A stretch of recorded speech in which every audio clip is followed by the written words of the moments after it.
Hello students, let us understand a very important concept exam point of view. बहुत से बच्चों के मुझे मोर देन 100 बच्चों के क्वेश्चन इस पे आए हैं कि सर ये वाला आंसर एक बार बता दो। So let's start with this answer. Okay, तो हम क्या देखने वाले? ई बिजनेस देखने वाले। ई बिजनेस, ठीक है। तो अभी ये टर्म ई बिजनेस है क्या? ओके, अभी ई बिजनेस देखो क्या लिखा है। सबसे पहले the term e business is derived from email and e commerce. क्या है? The term e business is derived from email and e commerce. अभी आप बहुत जल्दी, आपको ईमेल पता है कम्युनिकेशन से रिगार्डिंग होता है, मेल वगैरह भेजना। ई कॉमर्स क्या है हम बहुत जल्दी डिफरेंस देखेंगे अभी आंसर के through, and will understand the basic difference between e business and e commerce. किसके बीच का डिफरेंस देखेंगे? E business and e commerce. Very good. तो ई बिजनेस का मतलब क्या है? E business means electronic business which is conducted with the help of internet. E business एक ऐसी चीज है जो किसके मदद से होती है? इंटरनेट, वेब के मदद से होती है ना, इंटरनेट के हेल्प से होती है। कोई भी बिजनेस अगर इंटरनेट की मदद से हो रहे हैं, वो सारे बिजनेसेस को आप क्या बोलोगे? ई बिजनेस। क्या बोलोगे? ई बिजनेस। ओके, अभी उसके बाद क्या है e business? It includes buying and selling of goods and services along with providing technical support and customer support. अभी क्या है उसमें इंक्लूड है, उसका मतलब ये नहीं कि ई बिजनेस सिर्फ यही है। ई बिजनेस का एक हिस्सा है। क्या? वो ये है दैट उसमें क्या इंक्लूड है? Buying and selling of goods and services online, buying and selling of goods and services online, and उसके साथ ही साथ क्या हो रहा है? Providing online services. कौन सी?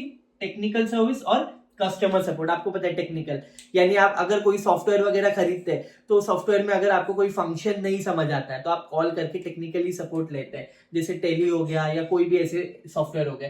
एंड कस्टमर सपोर्ट दूसरा होता है, जैसे बैंक वगैरह में अकाउंट खोला या कोई आपने कोर्स खरीदा है स्टडी रिलेटेड, तो आप कस्टमर केयर को कॉल करके उससे रिगार्डिंग डिटेल ऑनलाइन पूछते हो, है ना।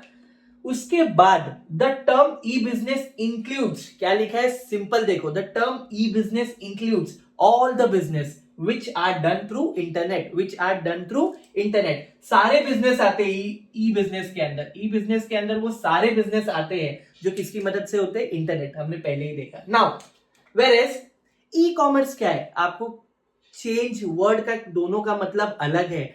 ई कॉमर्स अलग है, ई बिजनेस अलग है। ई कॉमर्स का मतलब क्या है हमारे लिए? देखो simple, e commerce means consist buying and selling of goods and service, transferring data, providing online service. E commerce में देखो क्या क्या आ रहा है?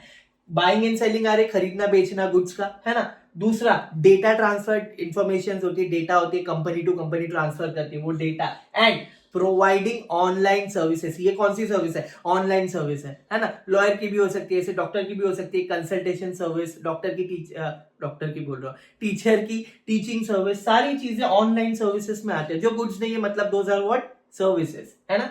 तो आपको समझ गया ई बिजनेस क्या है? वो सारे बिजनेस जो किसकी मदद से होते हैं? इंटरनेट। एंड ई कॉमर्स का मतलब क्या है? ई कॉमर्स का मतलब बाइंग एंड सेलिंग हो सकता है, डेटा ट्रांसफर कर सकता है, सॉफ्टवेयर यूज करने का हो सकता है, या फिर प्रोवाइडिंग ऑनलाइन अदर सर्विसेज, है ना। Now the scope of E business क्या लिखा है? ई बिजनेस खुद में ही बहुत बड़ी चीज है। ई बिजनेस खुद में ही बहुत बड़ी चीज है। E business is quite vast, है ना, as it contains almost all type of business activity. कौन से टाइप की बिजनेस एक्टिविटी आती है? अगर कोई बिजनेस चल रहा है XYZ limited, as you can see it contains production activity, finance activity, है ना, मार्केटिंग। अब इसमें पर्सनल एडमिनिस्ट्रेशन क्या है?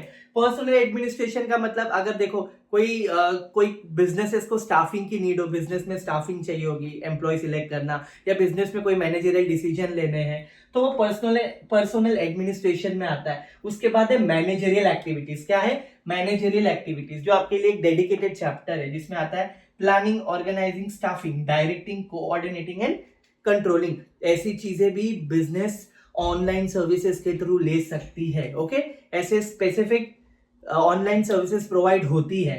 एंड और आपके अंडरस्टैंडिंग के लिए ई बिजनेस में क्या क्या चीजें आती है, ई बिजनेस में क्या क्या चीजें आती है, तो आप देख सकते हैं। देखो पेटीएम आती है, पेटीएम की जो आप सर्विस यूज कर सकते हैं, पेमेंट बैंक, है ना। स्विगी है, फूड का ऐप है ना। गूगल पे है ऑनलाइन ट्रांजैक्शंस करने के लिए। ओला वगैरह है ना। ओला उबर या जो भी बोलो, आपके पास कार या ऐसी फैसिलिटी चाहिए होगी आपको ऑनलाइन, तो ऐसे बिजनेसेस भी ई बिजनेस के अंदर आते हैं, है ना। उसके बाद एक हमारे लिए लेटेस्ट इंफॉर्मेशन है। वो लेटेस्ट इंफॉर्मेशन क्या है, देखो earlier all the business were traditional, पहले सारे बिजनेस ट्रेडिशनल चलते थे, शॉप होते थे या बिजनेस होते थे जिसमें लोग जाते थे, सर्विसेज लेते थे, गुड्स खरीदते थे। लेकिन अभी एज पर 2022 का जो डेटा आया उसमें जो सर्वे हुआ है उसके हिसाब से almost 60%, 60% businesses manage there transaction through web और इंटरनेट। किसकी मदद से कर रहे हैं, वेब और इंटरनेट। अब इसमें क्या बेनिफिट उनको मिला, कुछ तो बेनिफिट मिला होगा, you can understand it as a concept या एज एडवांटेजेस। क्या बेनिफिट उनको मिला ऑनलाइन बिजनेसेस का या ई बिजनेस चलाने का, better communication between business, better communication between business यानी क्या है, अगर ऑनलाइन सर्विसेज लेते तो सर्विसेज अच्छी हो रही है तो इंटर कम्युनिकेशन जो होता है कंपनी का आपस में वो भी ज्यादा बेटर होता है। सेकेंडली लार्ज स्केल ट्रांजैक्शंस, अभी ऑनलाइन बिजनेस चल रहे हैं तो फिजिकली थोड़ा सा मुश्किल था, लेकिन ऑनलाइन बिजनेस चलने की वजह से आप लार्ज स्केल ट्रांजैक्शंस कर सकते हो, n number of transaction multiple time, है ना, क्योंकि वो ऑनलाइन है।